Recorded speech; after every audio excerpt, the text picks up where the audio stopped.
Welcome to another Todd's 2-Minute Tech Tip Tuesday. brought to you by the National RV Training Academy, the largest hands-on RV training academy in America. Hey, before we get to the video, which I know this is the reason why you're here, go ahead and hit the subscribe button. That way you don't miss anything. Hit the subscribe button now. Thank you. Now, back to our Tech Tip Tuesday. Hey, it's time for another set of questions, as this is another Tech Tip Tuesday, right here, brought to you by Todd's Tech Tips for 2 minutes. I've got 2 minutes to read this, and I've got 10 minutes to answer it. That's how this works. Hey, Todd, my husband, Don, has a question. Just threw him under the bus. I don't have a question, Todd. My husband does, right? He loves your 2-Minute Tech Tip Tuesday videos, ! Which means she's been watching this, all right?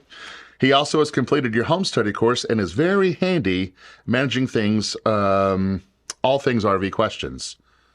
Should we put stabilizer jacks down while storing the travel trailer over the winter? Here's the thing. If you're going to put it inside storage, no need to. Okay? It wouldn't be bad to put them stabilizer jacks under there because here's the thing.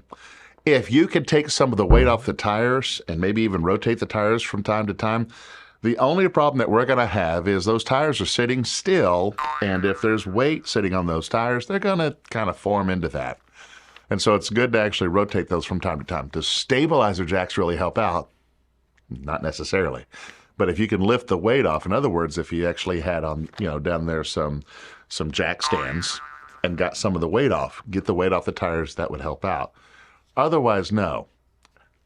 Unless you live in a very windy area, right? You're only going to have maybe 3 points of contact, right? You're going to have your tires, and just depending on the type of trailer, and I'm assuming you probably just have a travel trailer, so you're going to have your tongue jack. That's it. Throwing some down there would help out just with a little bit of rocking, but quite honestly, no. We have people that live in these things full time, and as long as the landing gear is down, they don't need stabilizer jacks. Okay, so kind of up to you whether you want to do that. If you're going to put stabilizer jacks down, you got to make sure that you crib them or at least put in some type of plywood or something under there to actually disperse the weight, because the stabilizer jacks, if they're just straight on the dirt or anything else, they're just going to fall right into the dirt itself as well. So if it's on concrete, sure, you can put those under there. Is it necessary? Not really. All right, one more. For this one, Todd, I need your expert opinion. Well, you got me listening now. All right, these days, people are commonly using a 12-volt DC setup where the battery is charged by a MPPT charge controller, okay?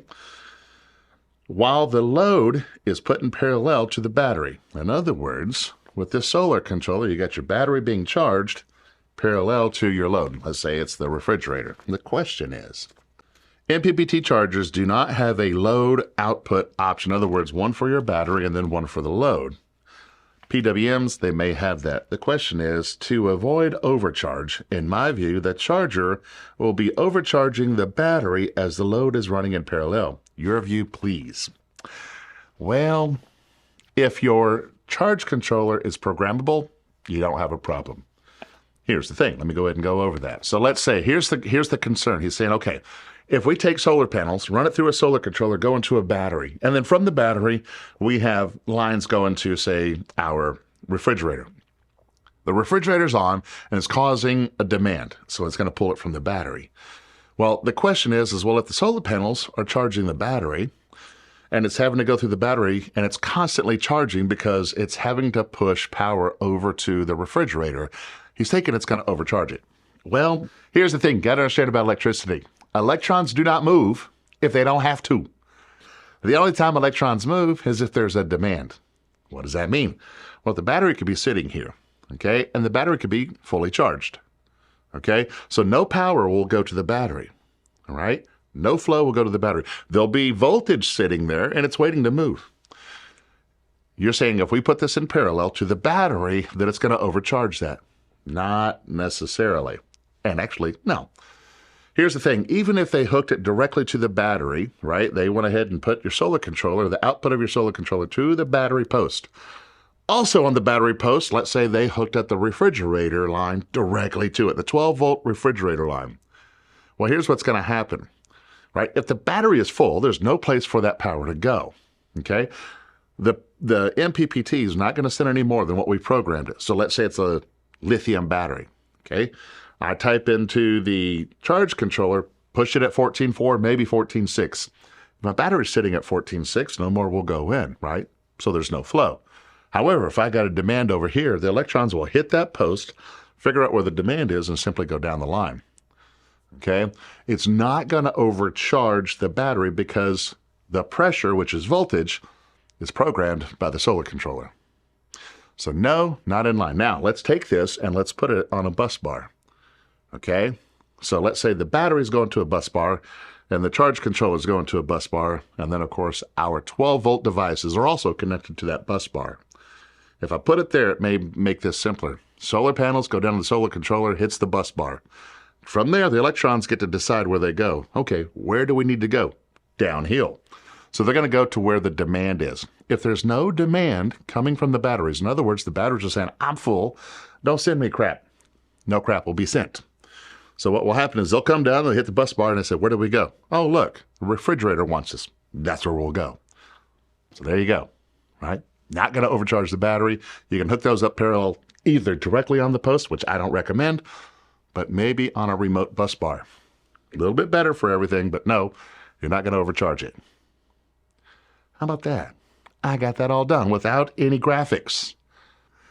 There's your tech tip. All right, before you get to the bloopers, which is why you're here in the first place, the RV industry needs thousands of RV technicians and inspectors, and now is the perfect time to do that.